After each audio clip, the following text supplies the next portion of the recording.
Alhamdulillah.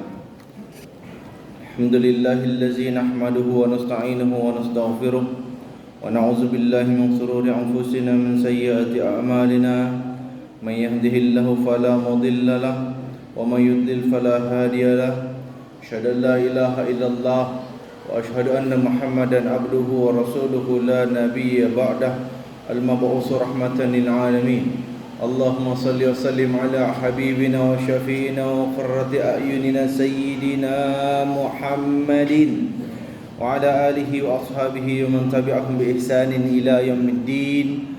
Amma ba'du, fa ya ibadallah, usikum wa nafsi bi taqwallah faqad fazal muttaqun kama amara Allah ta'ala fi kitabihil karim. A'udzu billahi minasy syaithanir rajim. Ya ayyuhalladzina amanu taqullaha haqqa tuqatih wa la tamutunna illa wa antum muslimun.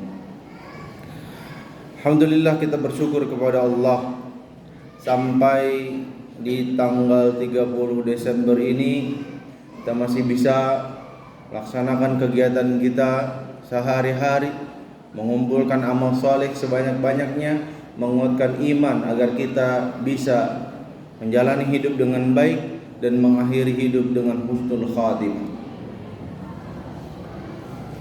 Di antara hal yang selalu dilakukan oleh manusia yang berakal adalah dia selalu mengevaluasi apapun yang berkaitan dengan hidupnya. Tidak ada satu perusahaan pun di dunia ini yang tidak melakukan evaluasi di akhir tahunnya. Untuk apa evaluasi itu dilakukan? Untuk melihat apa-apa yang kurang yang telah kita lakukan agar bisa kita tambah di tahun berikutnya, dan untuk memperbaiki apa-apa yang buruk yang telah kita lakukan di tahun sebelumnya untuk menjadi lebih baik di tahun setelahnya. Maka sebagai umat kita perlu pula melakukan yang namanya evaluasi, bukan karena meniru barat, tapi karena itu adalah perintah Allah Subhanahu wa taala dalam surah Al-Hasyr, surah ke-59 ayat ke-18. A'udzu billahi minasy syaithanir rajim. Ya ayyuhalladzina amanu taqullaha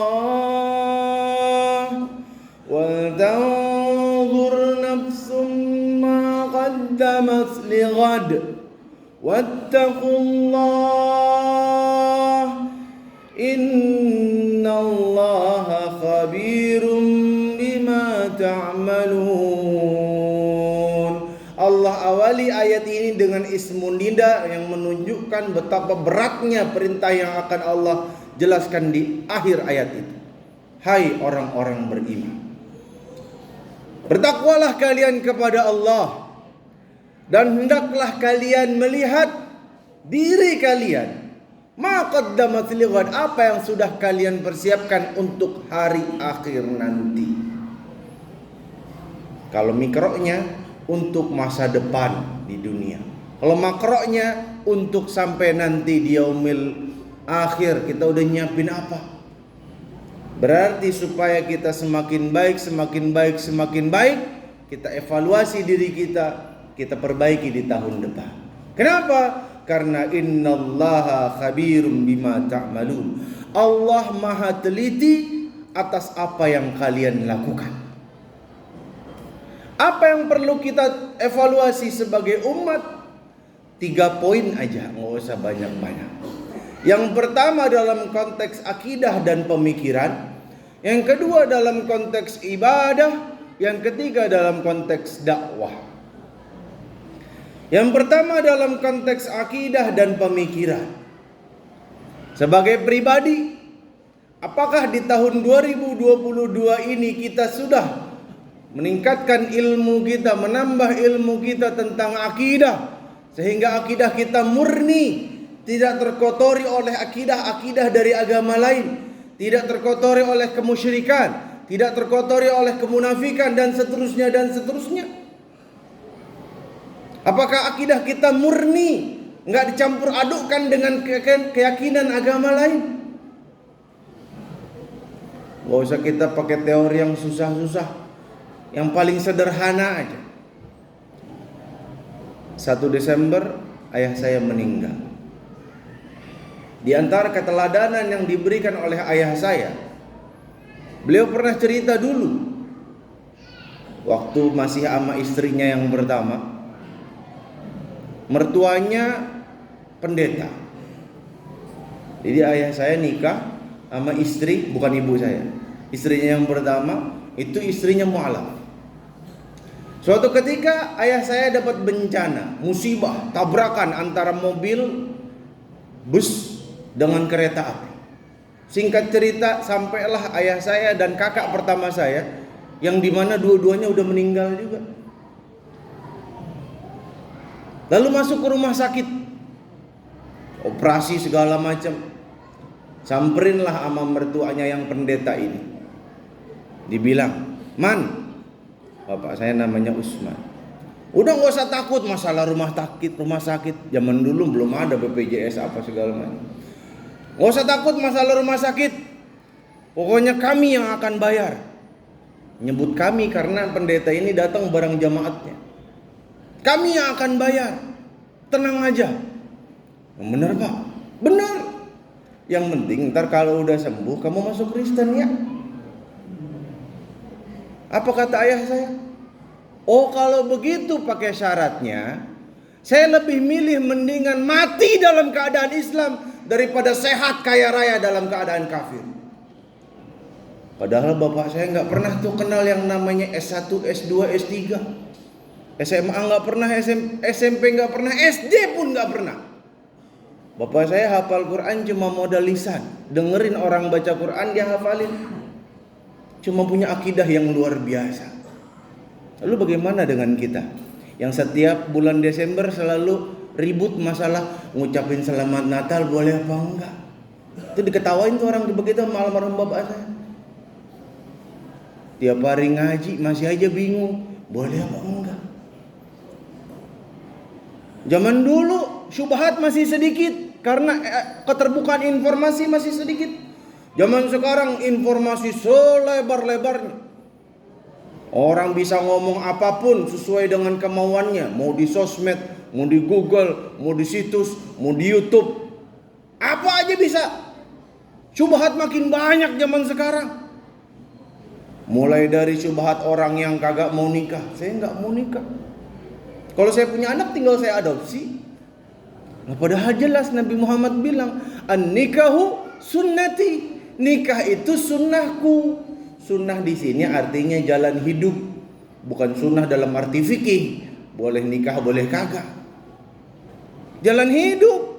Siapa yang nggak suka sunnahku bukan bagian dari umatku. Ada orang ngaku umat Nabi bilang saya nggak mau nikah. Ini kena syubhat. Ada lagi udah nikah nggak mau punya anak. Karena syubhat. Banyak syubhat zaman sekarang. Makanya kalau kita nggak sering-sering yang namanya hadir majelis ilmu, khawatir kena syubhat. Perempuan-perempuan sekarang syubhatnya feminisme. Pokoknya perempuan jangan mau dipenjara. Lah, perempuan di rumah dibilang dipenjara. Perempuan nutup aurat dibilang dipenjara, keterbelakangan. Lalu mereka maunya gimana? Maunya perempuan itu keluar dari rumah mereka, kerja telanjang kalau perlu. Syubhat makin banyak. Ku anfusakum, jaga diri kalian.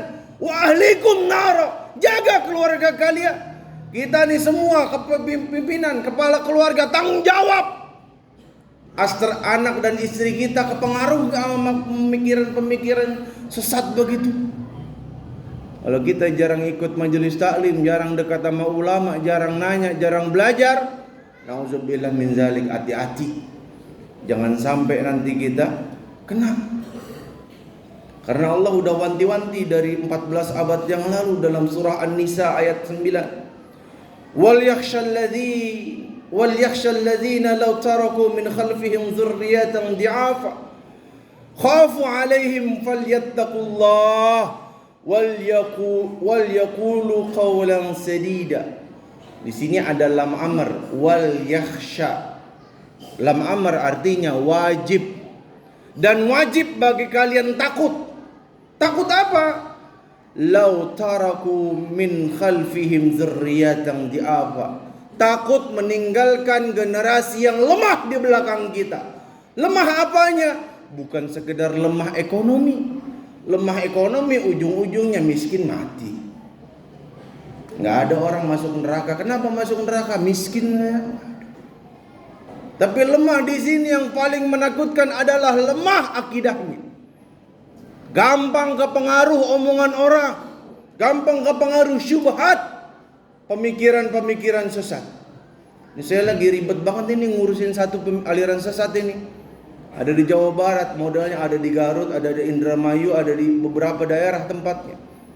Yang bikin saya ribet karena organisasi ini ganti-ganti nama mulu.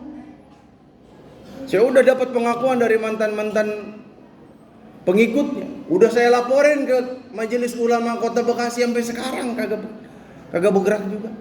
Saya mau laporin ke Garut kejauhan. Ganti-ganti nama mulu. Nggak perlu fatwa MUI sebenarnya, udah jelas sesat. Kenapa jelas sesat? Lah NU sama Muhammadiyah, ormas Islam terbesar, dua ormas Islam terbesar. Mereka bilang apa? Musyrik. Lah NU Muhammadiyah pengikut 80 juta lebih, mungkin sekarang udah ratusan juta kan. Dibilang musyrik. Di luar kelompok kita kafir. Loh. Nikah cuma boleh sama satu kelompok kita doang. Enggak perlu fatwa MUI, ini udah jelas sesat ini. Cuma kan yang berhak mengeluarkan fatwa kan Majelis Ulama Indonesia. Tuh, di antaranya tuh pemikiran sesat masih banyak. Yang herannya orang begini masih ada pengikutnya, nggak ngerti saya. 2022 masih ada aja. Pimpinannya istrinya banyak banget, lebih dari 4. Emang aliran sesat itu cuma 2. Kalau nggak uang selangkangan itu doang. Yang mereka cari nggak ada yang lain. Cuma urusan uang sama urusan perempuan. Yang jadi target orang-orang awam yang jarang ikut majelis taklim. Itu yang pertama. Akidah kita kuatin, evaluasi kita. Yang jarang ikut majelis taklim, ikut. Saya berapa ya? 1 pekan hampir setiap hari. Selalu ada. Baik saya belajar maupun saya ngajar. Selalu ada. Yang kedua, evaluasi kita apa? Evaluasi dalam urusan ibadah.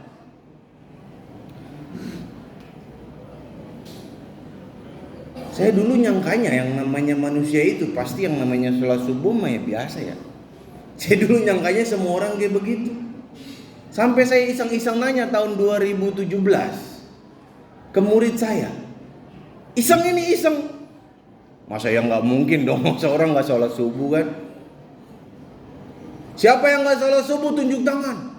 Hampir satu kelas tunjuk tangan. Kaget saya. Beneran kalian nggak sholat subuh? Enggak, Pak. Enteng ngomongnya loh. Coba cek anak kita itu. Jangan cuma dicek udah makan apa belum doang. Bocah mah kalau lapar pasti makan. Nggak usah disuruh juga pasti makan. Cek udah sholat apa belum. Anak kita di sekolah pulang jam berapa? Jam 1:30. Cek nyampe rumah. Di sekolah sholat zuhur apa kagak? Di salah satu tempat sekolah tempat saya ngajar, paginya rame sholat duha. Kenapa? Wajib. Nggak boleh masuk kelas dulu, sholat duha dulu. Yang sholat duha rame, penuh satu masjid. Sholat zuhur hitung sama jari. Kadang 1 tangan, kadang nggak nyampe 2 tangan. Sholat zuhur yang wajib nggak nyampe 10, padahal isinya ratusan orang. Si guru agama udah digero-gero. Cuma karena saya seringan ngajarnya nggak nyampe zuhur, jadi paling saya ingetin waktu itu. Tetep aja saya dapat laporan. Dikit Pak yang sholat zuhur. Anak kita cek, istri kita cek. Jangan alasan belum mandi wajib. Lah kalau emang udah selesai haidnya mandi, ngapain nungguin? Lewat waktu kagak sholat jadinya. Tanggung jawab kita tuh kalau ada anak istri kita nggak sholat. Padahal ibadah itu adalah tujuan kita hidup di dunia. Ngapain kita hidup di dunia? Wa ma khalaqtul jinna wal insa illa liya'budun. Enggak ada tujuan kita hidup di dunia kecuali ibadah kepada Allah. Baik itu ibadah mahdhah, salat, puasa, pergi haji, zakat, maupun ibadah ghairu mahdhah. Ibadah kerjaan kita tiap hari itu. Evaluasi. Anak kita, istri kita yang suka ngenteng-ngentengin sholat. Istri kita tuh yang masih punya utang puasa, bentar lagi nih, cuma 80 harian lagi udah Ramadan lagi. Ingetin, berat bang kalau puasa sendirian, temenin. Kita jadi suami kagak wajib. Yaudah kamu puasa Senin, Kamis barengan sama saya, temenin. Jangan biarin istri kita malas, lupa punya utang. Ntar aja dah bayar fidyah. Ganti puasa bisa bayar fidyah. Mau pakai mazhab mana itu? Yang kedua, yang ketiga yang perlu dievaluasi dari umat kita adalah dalam urusan dakwah. Dakwah itu ibarat burung. Burung nggak bisa terbang kalau sayapnya atu. Sayapnya harus dua. Dakwah juga begitu. Ada yang namanya dakwah ammah, dakwah umum, khutbah, ceramah, ngisi kajian subuh, tablik akbar. Itu namanya dakwah ammah. Bagus, pengaruhnya luas. Bisa jadi ada orang di ujung Indonesia lihat video ceramah, oh dapat hidayah. Tapi jangan salah, kalau cuma semua dai sibuk dengan dakwah ammah, lalu lupa dengan dakwah khossah, dakwah khusus, maka yang terjadi cuma ngebentuk kerumunan. Rasul dakwah ammah jalan, dakwah khossah dikerjain juga. Di mana? Di rumah Arkam bin Abil Arqam. Dakwah khossah itu ngapain? Ngecekin atu-atu, lu ibadahnya kayak gimana, lu sholatnya kayak gimana. Kadang anak kita itu bukan sekedar kagak sholat, kagak bisa sholat. Cek atu-atu. Dakwah khossah itu penting buat ta'liful qulub, ikatan hati, buat membentuk kader dai selanjutnya. Dakwah itu bukan sekedar urusan ceramah. Makan kadang-kadang para dai kita, ini nasihat buat para dai juga. Kadang-kadang kalau urusan dakwah khusus males. Kenapa kagak ada amplopnya? Ya Allah, dakwah khusus Pak, males gak ada amplopnya. Ibarat yang namanya toko baju, nggak ada tuh bakalan yang namanya baju kalau nggak dijahit. Nah proses ngejahitnya itu namanya dakwah khossah. Kalau udah jadi itu baru dipajang di toko baju. Lah kita sibuk ngurusin toko tapi kagak pernah ngejahit. Enak kerja di toko, gede untungnya. Kalau kagak ada yang jahit apa yang mau dipajang? Saya biar kata kerjanya khutbah segala macam, saya tetap dakwah khossah. Anak-anak SMA mentoring, cek belajarnya Al-Qurannya bisa baca Quran kagak, cek bisa sholat kagak. Udah bisa dia ngerjain ibadah sehari-hari, kita tanamkan kebanggaan kepada agama Islam. Udah bangga dia dengan agamanya, kita tanamkan semangat beramal soleh, berbuat kebaikan, sehingga dia tidak melewatkan satu peluang kebaikan pun. Udah terbiasa amal soleh, udah terbiasa berbuat kebaikan, tanamkan kepada dia kewajiban berdakwah, ngajakin orang, ngajakin temannya jadi baik. Begitu. Jangan mau kalah kita sama aliran sesat. Dakwah itu kewajiban kita semua, bukan cuma kewajiban ustadz doang. Allah katakan wal takum minkum ummatun yad'una ilal khair, dan hendaklah kalian semua menjadi umat yang menyeru kepada kebaikan. Bukan cuma tugas ustadz doang. Ustadz itu tugasnya kalau ada jamaah nggak ngerti tentang urusan agama, jelasin. Kita sebagai orang awam, sebagai orang umum bisa dakwah. Yuk sholat di masjid yuk. Yuk kita ngaji, ada pengajian. Yuk kita belajar baca Quran, tuh ada tahsin di masjid ini. Bisa kita semua dakwah. Jangan ngandelin ustadz doang. Yang ustadznya juga jangan sibuk ngurusin ceramah sini, ceramah situ. Gercep banget, apalagi kalau masjid yang kencang, yang sekali khutbah tebal. Ya Allah, ntar jadinya yang dirusak itu yang paling utama. Apa yang paling utama? Niat. Kalau ustadz udah ribut ngurusin begituan, ntar urusannya malah berebutan. Ya, niatnya udah kagak bener. Ntar dapat masjid yang lebih gede lagi, maaf ya saya kagak bisa. Ditinggalin tuh masjid yang amplopnya kecil. Tuh penyakit itu. Akibat apa? Akibat sibuk dakwah amah tapi nggak mau melakukan dakwah khosoh. Dakwah khosoh itu buat melatih keikhlasan juga. Emang kagak dapat apa-apa sih kita. Cuma kita senang, orang jadi bisa langsung kita. Kalau segini banyak orang gimana cara saya mantau siapa yang bisa sholat, siapa yang enggak? Nggak bisa. Ini cuma nyeru doang. Ada yang terketuk hatinya, alhamdulillah. Tapi kan banyakan yang kagak. Yang dengar juga saya nggak tahu nih berapa persen. Ada yang main HP, ada yang apa, ada yang sibuk ngobrol, ada yang apa, nggak ada yang tahu. Itulah namanya juga dakwah hama. Mudah-mudahan jadi perhatian kita semua. Ada 3 hal yang perlu kita evaluasi dari umat ini: akidah dan pemikirannya, ibadahnya, dan dakwahnya. Aku qouli hadza wa astaghfirullah li wa lakum wa li sairil muslimin wal muslimat wal mu'minina wal mu'minat fastaghfiru innahu huwal ghafurur rahim.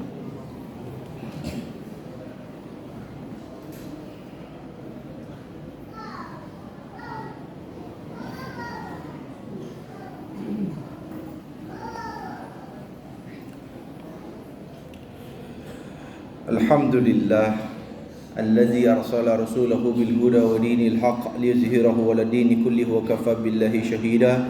Asyhadu an la ilaha illallah wa asyhadu anna Muhammadan 'abduhu wa rasuluhu la nabiyya ba'dahu al-mab'uts rahmatan lil alamin. Allahumma shalli wa sallim ala habibina wa syafiina wa qurrati a'yunina sayyidina Muhammadin wa ala alihi wa ashabihi ajma'in. Amma ba'du, fa ya ibadallah, أوصيكم ونفسي بتقوى الله فقد فاز المتقون كما أمر الله تعالى في كتابه الكريم. أعوذ بالله من الشيطان الرجيم. يا أيها الذين آمنوا اتقوا الله حق تقاته يا أيها الذين آمنوا اتقوا الله ولتنظر نفس ما قدمت لغد واتقوا الله إن الله خبير بما تعملون.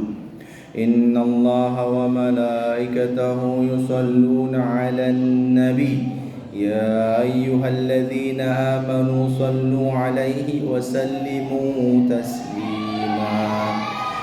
اللهم صل على سيدنا محمد وعلى آل سيدنا محمد كما صليت على سيدنا إبراهيم وعلى آل سيدنا إبراهيم وبارك على سيدنا محمد وعلى آل سيدنا محمد كما باركت على سيدنا إبراهيم وعلى آل سيدنا إبراهيم في العالمين إنك حميد مجيد. اللهم اغفر للمسلمين والمسلمات والمؤمنين والمؤمنات الأحياء منهم والأموات إنك سميع قريب مجيب الدعوات يا قاضي الحاجات. اللهم أغننا بحلالك عن حرامك وبطاعتك عن معصيتك بفضلك من سواك. ربنا هب لنا من أزواجنا وذرياتنا قرة أعين واجعلنا للمتقين إماما. ربنا آتنا في الدنيا حسنة وفي الآخرة حسنة وقنا عذاب النار. سبحان ربك رب العزة عما يصفون وسلام على المرسلين والحمد لله رب العالمين. أقيموا الصلاة.